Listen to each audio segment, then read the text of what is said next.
Continuamos, amigas y amigos, aquí en Palabra Libre. Como lo habíamos anunciado, nos acompañan en este segmento dos distinguidos abogados y además personas que conocen mucho la política nacional, como son Pedro Gamio Ayita y Augusto Rey. Bienvenidos ambos y muchas gracias por acompañarnos. Recordábamos que el día de hoy, 2 de agosto, hace 37 años con Pedro Gamio, que hemos tenido una militancia muy activa, ya no la tenemos, hay que aclararlo, en el partido aprista. Conocimos a Víctor Raúl Ayala de la Torre y un día como hoy falleció, pasó a la eternidad. Y la verdad que uno lo recuerda con mucho cariño. Y lo que yo resalto más para las nuevas generaciones era la política como signo de docencia y decencia. Docencia y decencia. Es decir, una persona reconocida por tantas instituciones del mundo, que vivía tan humilde y que nunca vendió su alma al diablo, como se puede decir. Ese legado creo que hay que rescatarlo, y yo recuerdo haber asistido a la Asamblea Constituyente de uniforme de colegio y ver que en todas las tiendas políticas uno aprendía. Se quería quedar horas porque escuchar a cada uno era una lección de aprendizaje. Recordé hace poco, a través de un video que tuve hace 20 años en este canal, con el cual hemos empezado Palabra Libre, una entrevista que le hago a dos personas fallecidas y que yo aprecié mucho, a Armando Villanueva del Campo y a Javier Descanseco Cisneros. Javier, pese a ser de izquierda y ser una persona opositora, tuvo palabras de encomio al rol y el protagonismo político y social que tuvo Ayala de la Torre en su época. Hombre polémico también, por supuesto, ¿no? No ha sido pues un movimiento de santos, han tenido también muchísimos errores. Pero bueno, recordarlo con Pedro Gamio, pero pasar también a los temas del día de hoy. El encuentro de Fernando Zavala, presidente del Consejo de Ministros, con la titular del Congreso, Luz Salgado Rubianes. El pedido de disculpas. ¿Se acabó todo? ¿Se zanjó el tema? No, yo creo que acá hay un problema de fondo. Algo aquí no cuaja. No se puede construir gobernabilidad de esta forma. Es cierto que el Congreso tiene muchísima gente que no tiene compromiso partidario, eso es un signo de preocupación, pero hay problemas de fondo que tienen que ver con una reforma no hecha y que la gente demanda que esa reforma se haga. El proceso electoral último no ha sido un motivo de orgullo. Ha habido serios problemas y el país todavía no mira a la representación política y al Congreso como una institución en la que pueda confiar. Es urgente que el nuevo gobierno replantee formas de acuerdo que sean más transparentes y mucho más claras. Eso de buscar, al margen de que haya sido inapropiado que lo diga, el hecho de que lo piense, es decir, que haya que trabajar congresista por congresista, ya es una práctica del pasado reciente, pero que no es saludable, no es construcción institucional. Mucho más sostenible, si cabe la expresión en el sentido político, es buscar una suerte de acuerdo básico, de líneas maestras que tienen que ver con el país que queremos construir. Y yo creo que un acuerdo básico no es imposible de lograr. Claro. Si seguimos sin este acuerdo, la situación es bien complicada. A propósito de lo que dice Pedro Augusto, el tema es eso, ¿no? ¿Quién le anticipa al presidente Kuczynski que existen 30 congresistas que son de repente captables, ¿no? Que además ingresaron, como él mismo lo ha afirmado, y bien decía Alfredo Marcos hace un instante, el diario El País pues no le va a alterar las palabras a un jefe de Estado, un mandatario latinoamericano. Señala de que ellos habían incorporado por prebendas, es decir, como que si le hubieran hecho inteligencia, ¿no?, al fujimorismo, y determinaron que incluso hasta el número de 30, un poco que ahí está la fragilidad argumental, ¿no?, para luego tratar de regular y decir, no, yo quiero solamente el voto, el apoyo, el respaldo a mis iniciativas. ¿Debe tener cuidado el gobierno en esa línea, además dentro de lo que hemos escuchado las expresiones de Pedro Gamio? La política es comunicación. La comunicación genera confianza. Y creo que en estos primeros días de gobierno, desde que el presidente asumió el mandato, ha tenido problemas de comunicación, ¿no? Y no ha comprendido aún que una cosa es ser candidato y otra cosa es ser gobernante, y que las palabras de un gobernante tienen un peso muy distinto al que tiene un ciudadano que no tiene un cargo de esa naturaleza, ¿no? Entonces, por un lado, cuidado con el lenguaje y creo que eso es algo que se debe corregir. Una cosa es, como bien tú señalabas, ¿no? Ser jocoso, ser alegre, ser una persona espontánea, pero otra, no medir el impacto que unas palabras pueden tener en la gobernabilidad y en la relación con fuerzas políticas que se encuentran en la otra orilla por el momento, ¿no? Esto por un lado. Por el otro, la situación del fujimorismo se repite en los demás partidos. O sea, ciertamente casi todos los partidos, salvo el Partido Aprista Peruano, los demás están conformados básicamente y mayoritariamente por invitados. Acción Popular también, me estoy recordando que tú postulaste por Acción Popular. Los 5 que han salido del Acción partido Popular también. Son sólidos, ¿no es cierto? Sólidos. Todos son Acción militantes. Popular y el Partido Los Aprista partidos Peruano, tradicionales, digamos. Exactamente, los partidos tradicionales. Acción Popular y el APRA tienen inscripción, los demás son mayoritariamente invitados. Y eso genera fragilidad, por supuesto que genera fragilidad. Lo que señala Pedro Pablo Kuczynski es algo que probablemente muchos han pensado. Y eso es una verdad. Porque saben perfectamente que la afiliación a la agrupación política, no hablemos del fujimorismo, hablemos de aquellos que son invitados, en muchos casos se ha dado pensando en la posibilidad de tener representación directa en sus regiones. No hablemos de prebendas, que es un concepto peyorativo, negativo, que puede traer una cola que no queremos en política. Exacto. Sin embargo, lo que sí tenemos son intereses de representación directa. ¿Y a qué me refiero? El puente para ese poblado alejado, el saneamiento, agua y desagüe para aquel distrito que vive abandonado, soluciones para llevar la riqueza que no llega a ciertos asentamientos humanos. Ese es el interés de muchos congresistas que están ahí también para representar a su gente. Y eso no está mal.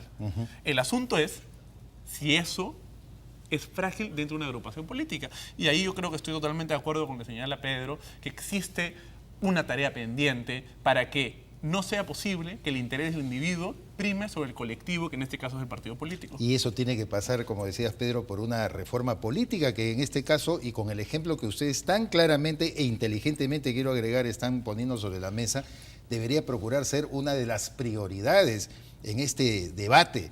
En realidad, el ponerse de acuerdo para que las identidades sean sólidas de los movimientos políticos y de tal manera que ninguna tentación, lo que ha dicho Augusto es bien interesante porque alude solamente a una parte de lo que es el rol de un congresista, que es la representación. Tiene aparte la de fiscalización y de legislación.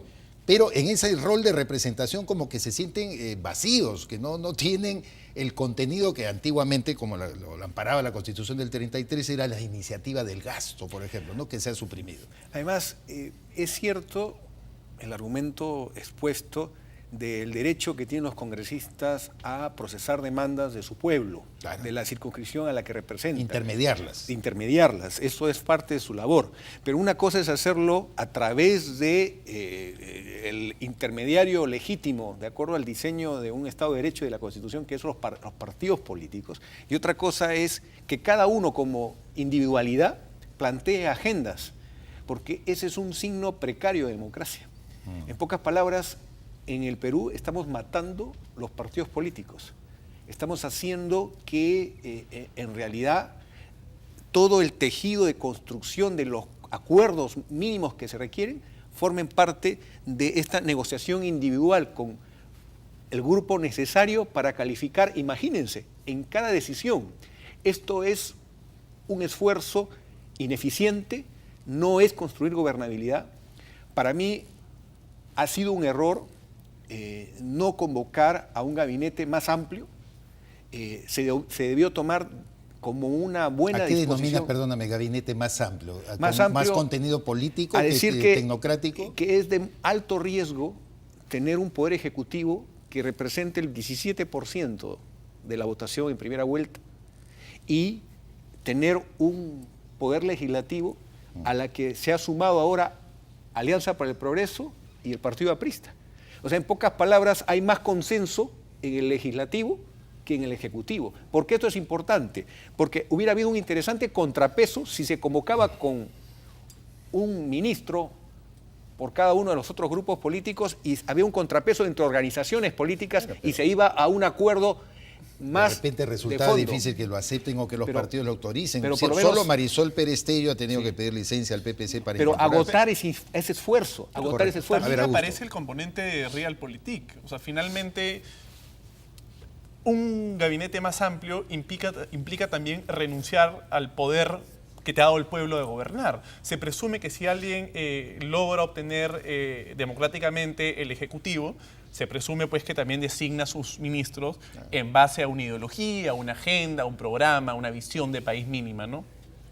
Y, aunque eso es discutible, porque hay más del voto por la teoría del menos malo que el verdadero voto a tu equipo o a tu opción. Eso es un tema... Pero, o sea, sí, ahí estamos frente al deseo, ¿cierto? Y a la realidad, ¿no? O sea, no vemos ningún gobierno en el país que haya decidido, haya ganado una elección y diga, bueno, ahora vamos a abrir nuestro gabinete a todos, también a aquellos que nos han dado con palo en el proceso electoral, ¿no? Y que han antagonizado y que mucha gente ha votado, o sea, los 40.000 o 50.000 votos que logran que PPK sea presidente del Perú son votos que están antagónicos al fujimorismo.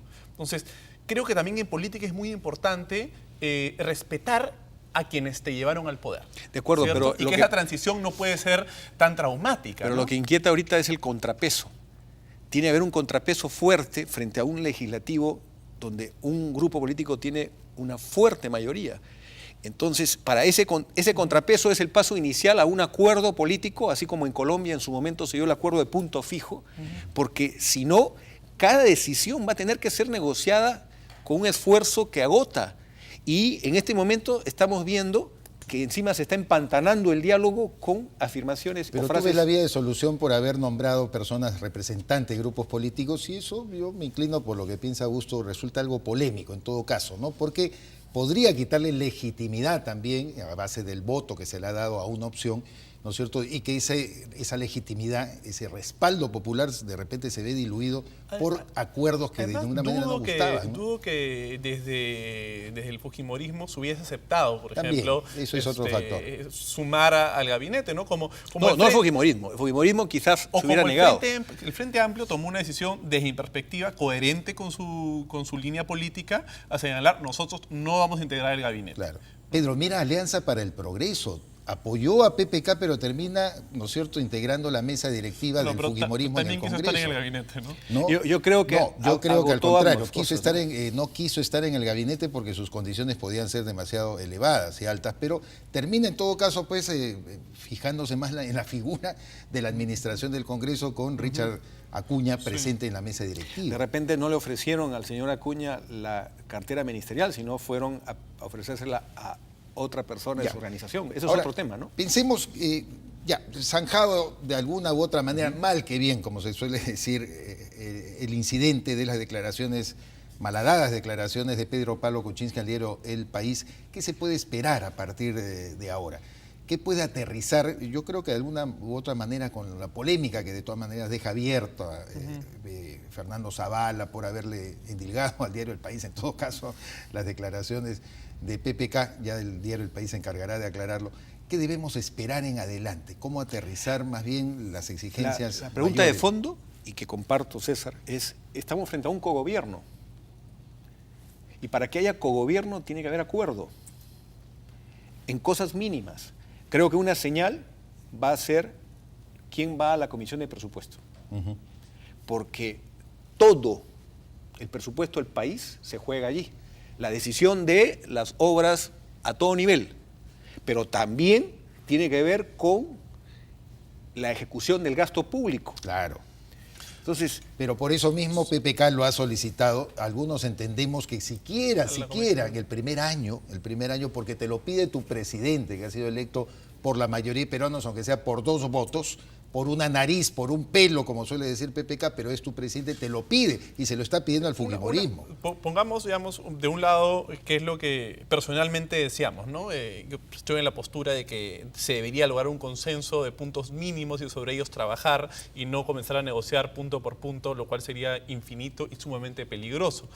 Sin embargo, yo sí tengo mucho temor cuál sea finalmente la decisión política del fujimorismo y cómo enfrentar los siguientes 5 años. Sinceramente, a mí las luces iniciales, desde el mensaje presidencial, ¿no es cierto?, no haber aplaudido, el enfrentamiento entre los voceros, la gritería de las galerías, no dan una buena sensación. O sea, pareciese que la decisión política del fujimorismo es vamos a confrontar. ¿no? Vamos a marcar la agenda, vamos a diferenciarnos de este gobierno y si es que algo sale mal, no es culpa nuestra. Yo he preguntado y lo que me han respondido es, claro, nosotros sentimos que el presidente no ha ganado con buenas artes. Entonces, pero eso es tremendo, o sea, decir eso es tener la sensación. Existe un sentimiento, evidentemente, de controversia, hasta sentimiento de estamos indignados. Entonces al margen de que ese discurso sea discutible o no, es una actitud muy humana y que complica el panorama. Por eso es que yo llamo a la reflexión. Es urgente no creer que el señor, mi amigo Fernando Zavala, sea un mago. Él no va a poder hacer milagros. Acá necesitamos trabajar en serio un acuerdo mínimo. Y hay un cogobierno. ¿Por qué hay un cogobierno? Porque si la doctrina dice que el primer poder del Estado es el Congreso, ¿quién domina el Congreso? Necesitas unos puntos concretos que te permitan una suerte de pacto de punto fijo. Si no, estamos frente a una precariedad. El gobierno igual puede caminar. A mí lo que me preocupa del conflicto que se pueda generar desde el legislativo, ejecutivo, legislativo y dentro del legislativo, que ya se está viendo además, es esta lógica de oposición obstruccionista, ¿no? Eso sería peligrosísimo. Porque en paralelo, el Ejecutivo puede ir corriendo en algunos temas. O sea, algunos asuntos, por ejemplo, de seguridad ciudadana, tienen que ver más bien con gestión, ¿no? Algunos temas vinculados a programas sociales, a focalización, eficiencia, tienen que ver con gestión. No tienen que ir al Congreso para reformas legislativas o nuevas leyes, ¿no? Ahí creo que el gobierno de Pedro Pablo Kuczynski tiene que orientar sus energías para que su gestión sea muy eficiente. Pero la gestión puede ser fiscalizada también, ¿no es cierto? A mí lo que me preocupa es eso. Entonces, se tienen yendo al Congreso para que expliques hasta por qué compraste un borrador. Exacto. Eso es peligrosísimo. Porque la fiscalización vehemente, la fiscalización poco razonable, termina siendo obstruccionista. Y los funcionarios, y quienes hemos trabajado en el Estado lo sabemos, terminan temiendo tomar decisiones porque podrían verse amenazados por denuncias difamatorias o que perjudican su carrera profesional. Y eso es bien peligroso, bien arriesgado, ¿no? Entonces eso me lleva para abordar ya el segundo punto. Pasa el tiempo, Pedro Gamio, bastante rápido, que es lo que empezamos a hablar, a dialogar un poco. El escenario de la conformación de las comisiones puede ir midiendo los temperamentos. Este arraigado sentimiento contrario que tiene el fujimorismo, de piconería por el triunfo de PPK, y saber si realmente se ponen por encima del bien y del mal. El fujimorismo quiere ocupar comisiones importantes, entre ellas fiscalización, por ejemplo, ¿no?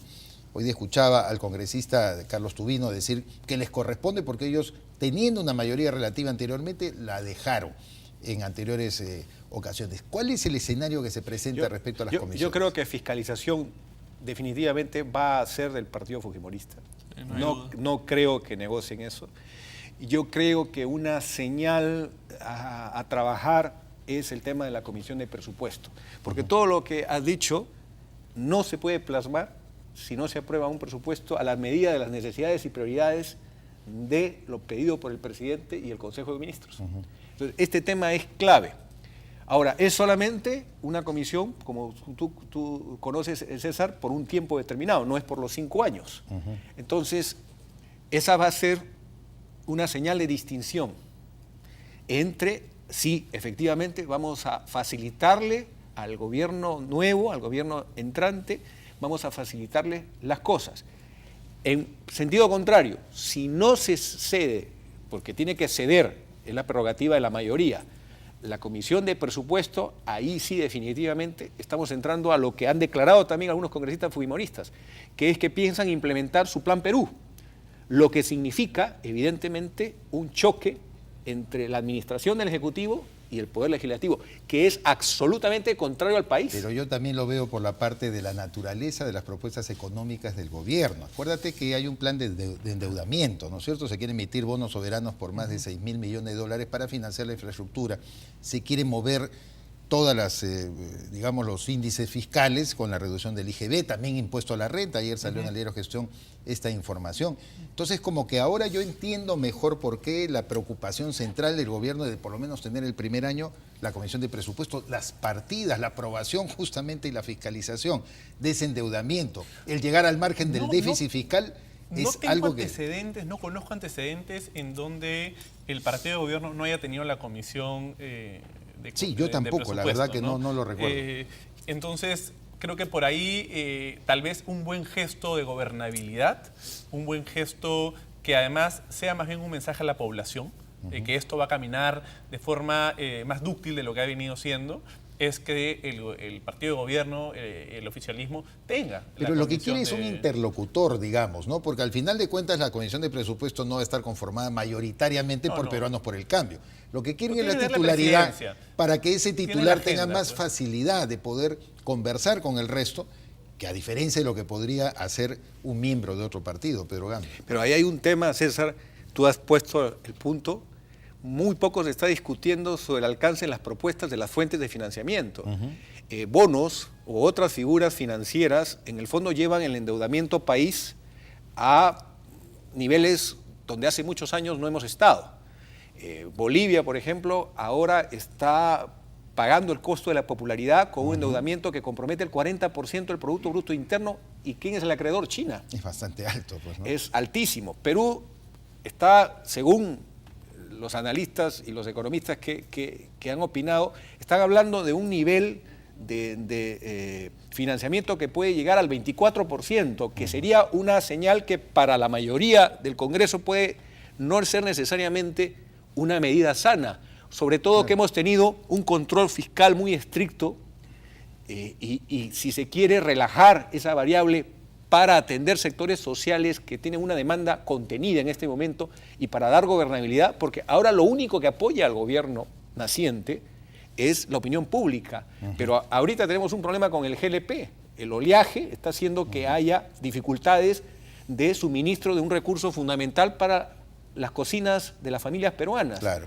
No se ha avanzado, el gobierno anterior no sacó el poliducto. Pero y ese es un problema. Arribemos entonces a una papa caliente al hecho de cómo desentrañar esto, cómo esos son finalmente desatar este nudo esos gordiano. temas de fondos, temas de fondo, temas estructurales, complejos en sí mismos, van a ser parte del debate legislativo también.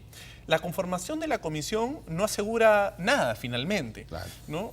La presidencia de la comisión lo que sí asegura es tener un interlocutor válido, con el cual se pueda dialogar de forma fluida y sobre todo el manejo de la agenda de la comisión, la posibilidad de poner en debate ciertos temas, que es el primer acceso para luego ir al pleno, ¿no? En el caso del fujimorismo, por su mayoría, ellos podrían no ir a comisiones. Podrían exonerarse y además exonerarse de la segunda votación. O sea, claramente el fujimorismo tiene una mayoría que le permite legislar, salvo modificaciones constitucionales y ciertas decisiones muy puntuales. Pero por eso es tan importante que el partido de gobierno tenga la comisión, al menos la comisión que permite elaborar el presupuesto o aprobar la propuesta de presupuesto del Ejecutivo. Falta solamente 3 minutos para terminar este segmento. Pedro, quiero invitarte a una reflexión sobre la iniciativa que ha presentado Jenny Vilcatoma, hoy congresista fujimorista, ex procuradora, respecto a que las procuradurías tengan un ente autónomo que las represente. No, esto ha sido celebrado por muchas bancadas. La propia ministra de Justicia, Marisol Pérez Tello, ha considerado que es pertinente, como implica modificaciones constitucionales, por lo menos de 3 artículos de la Carta Magna. Esto se espera que pueda materializarse dentro de 2 años. ¿Qué te parece la medida? Es una buena iniciativa, pero es insuficiente. Si funciona bien la policía, si funciona bien el procurador, ¿qué pasa si seguimos con los problemas de siempre con el Poder Judicial y la Fiscalía?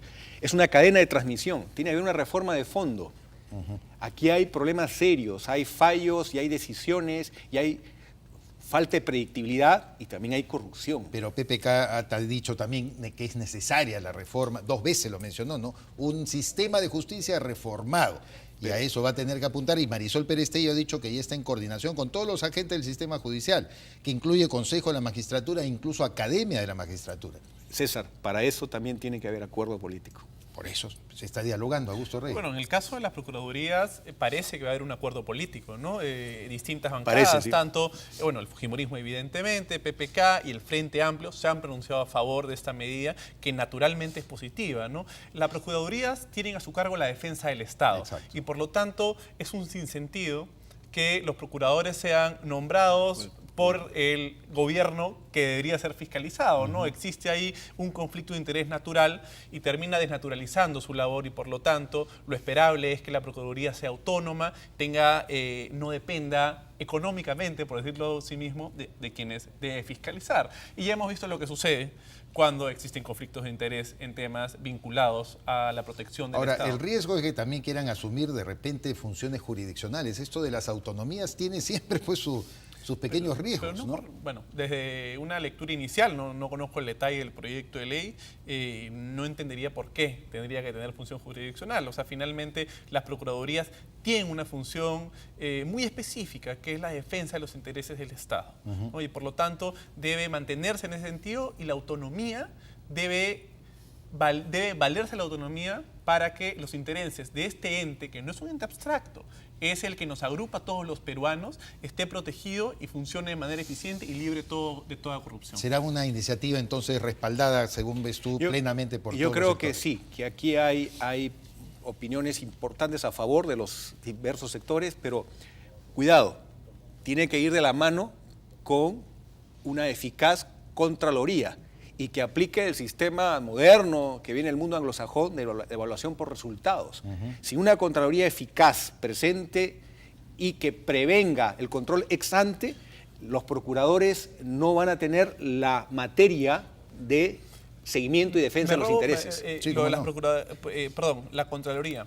Una reforma fundamental y que entiendo sobre la cual habría consenso es que los órganos de control interno de los gobiernos locales, las distintas entidades Sean designados por la Contraloría. sean designados por la Contraloría. No sean contratados por el ente que va a ser supervisado. Es un sinsentido. Juez y parte. Son juez y parte, no tiene sentido, es algo que debe cambiarse radicalmente en el menor tiempo posible y entiendo que sobre eso también hay consenso. Por lo menos ahí tenemos ya 2 medidas que podrían ser aprobadas por este Congreso. Y qué bueno que nazca Habría así que con aplaudirle. este auspicio, ¿no? De consenso, de unidad y ojalá en una persona que además como Jenny Vilcatoma, que sí se ganó pues el aprecio de la gente por su coraje, su valentía, podrá discutirse su opción política, ya si se afiló al fujimorismo, cosa suya.